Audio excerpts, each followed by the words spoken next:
Ouvindo isso, Jesus retirou-se dali num barco e foi para um lugar deserto, à parte. E quando as multidões souberam disso, seguiram-no a pé desde as cidades. Ao desembarcar, ele viu uma grande multidão, teve compaixão delas e curou os enfermos. Ao cair da tarde, os discípulos aproximaram-se dele, dizendo: o lugar é deserto, a hora já está avançada, manda embora as multidões para que possam ir aos povoados comprar algo para comer.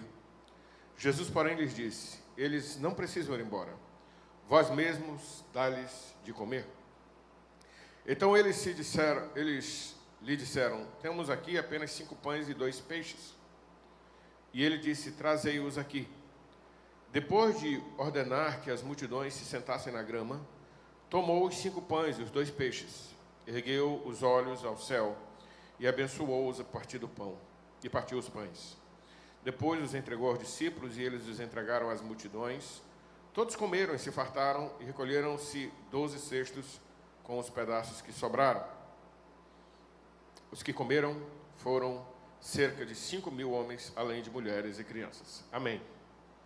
Todas as vezes que nós lemos esse texto, nós comumente dizemos, é o texto da multiplicação dos pães e dos peixes, não é isso?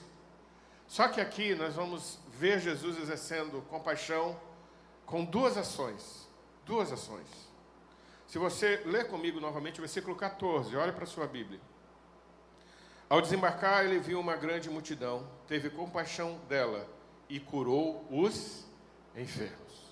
Jesus não só deu alimento, ele também curou aqueles enfermos. E é nessa parte que o sermão tem 2 partes, hoje a primeira parte, semana que vem a segunda, que eu quero falar sobre como Jesus nos ensina a ter compaixão. Havia dentro desse momento da primeira multiplicação dos pães, 3 aspectos que a gente precisa olhar para entender a aula de Jesus. O primeiro aspecto, o início do capítulo 14 mostra que Jesus perdeu um primo muito querido, que ele tinha encontrado na barriga da sua mãe. A primeira vez que Jesus encontrou com João Batista não foi no Rio Jordão, quando eles foram batizados. Eles eram primos. Eles encontraram a primeira vez quando estavam na barriga de suas mães. E foi um encontro legal. Mas depois, muito provavelmente, a Bíblia não diz, mas muito provavelmente, eles tiveram um encontro de primos. Quem aqui não gosta de encontrar os primos? Eu gosto de encontrar meus primos. Eu tenho um primo chamado João Vitor, que ele é uma figura. Gosto demais dele, ele mora lá em Belém. Gosto de encontrar com ele. Tem alguns primos da Débora que eu gosto de encontrar. E a gente tem isso na família, primos. Jesus tinha perdido um primo. Ele tinha sido preso injustamente, assassinado injustamente por um capricho de uma mulher mundana e carnal. E ele tinha sabido disso. Ele estava informado que seu primo havia morrido. E como qualquer pessoa normal, de luto, ele queria ficar reservado. Aí o que Jesus faz? Ele vai para um lugar distante. Ele vai, pega seus discípulos, eu quero ficar sozinho, meu primo morreu. E ele vai para esse lugar distante. Eles pegam o barco e vão nesse lago. E enquanto eles vão no lago, navegando, vai uma multidão pela beirada do lago, olhando para onde o barco ia portar. E quando Jesus chega na beira que ele queria estar, o povo chega.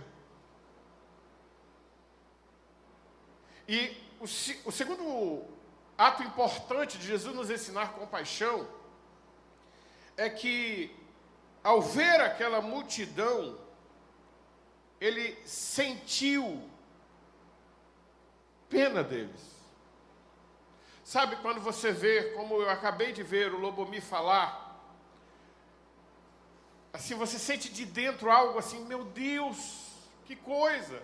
Você sente das entranhas algo que lhe comove, lhe leva a isso. O coração começa a acelerar, como ele disse.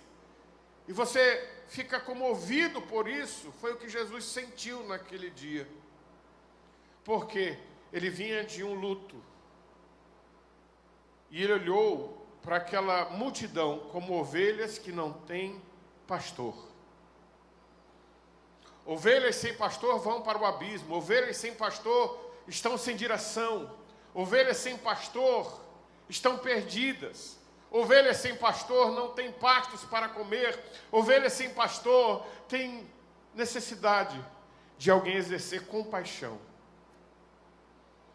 Por muitas vezes, quando a gente olha para as pessoas que precisam, a gente pensa o seguinte: eu também estou precisando de algo.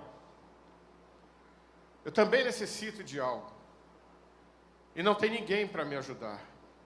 A compaixão faz com que Jesus vença o luto, a vontade de ficar só, de não estar no meio da multidão, para curar os enfermos daquela compaixão, daquela multidão. Jesus nos ensina aqui nesse episódio a ter compaixão, mesmo quando a gente precisa de ajuda. Nós estamos saindo, irmãos, de uma espécie de um murro bem dado no nosso rosto, que é a pandemia. Ainda estamos tontos. Alguns de nós ainda amedrontados, não conseguiram retomar a vida. Alguns comerciantes com muitas dificuldades. Igrejas lutando para retomar as atividades normais. E aí vem a guerra. E parece que o luto de Jesus e a doença daquele povo é parecido com o que a gente está passando agora. Lorana falava para mim que quando Deus colocou no coração do pessoal da junta para esse tema, Viva a Compaixão, não tinha como dar tão certo. Eu disse para ela, porque Deus está no controle de tudo. E agora, a gente aqui condoído, combalido, contristado, porque perdemos pessoas que amamos, o que vamos fazer com os ucranianos? Nós vamos orar, mas vamos ajudar. Nós vamos orar e cada oferta dada, irmãos, vai ajudar a obra missionária ali naquele país. Aqueles 2 meninos chegaram aqui no país sem falar nada de português. E eu falei para a Natividade, impressionante como o Lobomir consegue falar português, às vezes, nesse vídeo, melhor do que muitos brasileiros. Mas enquanto ele falava, eu chorava. Ainda choro pelo meu irmão. E hoje eu chorei pelos ucranianos. Jesus nos ensina que o nosso problema precisa ser vencido. Mas tem outros problemas que a gente tem que viver a compaixão. Ele estava de luto, mas se sentiu com compaixão daquele povo que estava doente. E a primeira coisa que Jesus fez foi curá-los. O mundo precisa ser curado da Covid-19. Os ucranianos e os russos precisam ser curados da guerra. Ah, queridos irmãos,